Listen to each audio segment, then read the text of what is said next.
ایک بار کی بات ہے، ایک دور دراز کی سرزمین میں ایک خوبصورت شہزادی رہتی تھی جس کا نام مارگریٹ تھا۔ مارگریٹ کی خوبصورتی اور عقل کی مثال پوری ریاست میں مشہور تھی۔ وہ نہ صرف اپنی خوبصورتی کی وجہ سے جانی جاتی تھی بلکہ اپنی دلیرانہ مہمات کے لیے بھی مشہور تھی۔ ایک دن مارگریٹ کو ایک جادوگرنی کا پیغام ملا جو کہ ریاست کے سب سے دور دراز علاقے میں رہتی تھی۔ جادوگرنی نے کہا کہ اس نے ایک جادوئی کتاب دیکھی ہے جس میں شہزادی کی مدد سے ریاست کے خزانے کو بچایا جا سکتا ہے۔ مارگریٹ نے فوراً فیصلہ کیا کہ وہ اس جادوئی کتاب کی تلاش میں نکلے گی۔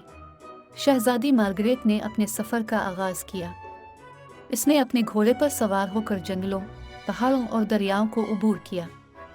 راستے میں اسے مختلف مخلوقات سے ملنا پڑا۔ کچھ دوست بنے جیسے ایک پیاری پری اور ایک بہادر شکاری، اور کچھ دشمن بھی ملے جیسے ایک خونخوار ڈریگن۔ ایک دن جب مارگریٹ ایک گہری وادی سے گزر رہی تھی، اسے ایک بوڑھی عورت ملی جو بہت پریشان دکھائی دے رہی تھی۔ مارگریٹ نے پوچھا، کیا ہوا؟ آپ اتنی پریشان کیوں ہیں؟ بوڑھی عورت نے کہا، میری بکریاں کھو گئی ہیں۔ میں انہیں ڈھونڈنے کی کوشش کر رہی ہوں لیکن مجھے کچھ پتہ نہیں چل رہا۔ مارگریٹ نے بوڑھی عورت کی مدد کا فیصلہ کیا اور اس کے ساتھ بکریوں کی تلاش میں نکل پڑی۔ تھوڑی دیر بعد انہوں نے بکریوں کو ایک غار کے اندر پایا جہاں وہ ایک بہت بڑے سانپ سے بچ رہی تھی۔ مارگریٹ نے اپنی بہادری کا مظاہرہ کیا اور سانپ کو شکست دی۔ بوڑھی عورت نے شکریہ ادا کرتے ہوئے کہا، تمہاری مدد کے بغیر میں کبھی بھی اپنی بکریوں کو واپس نہیں پا سکتی تھی۔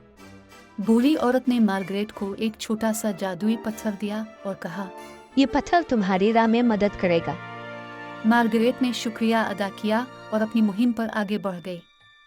جادوئی پتھر نے اسے جادوئی کتاب تک پہنچنے میں مدد کی۔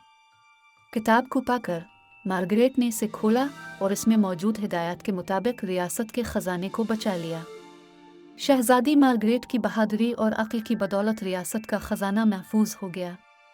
اس کی واپسی پر پوری ریاست نے اس کا استقبال کیا اور اس کی تعریف کی۔ مارگریٹ نے اپنی مہمات کو جاری رکھا اور ہمیشہ اپنی ریاست اور اپنے لوگوں کی حفاظت کے لیے تیار رہی۔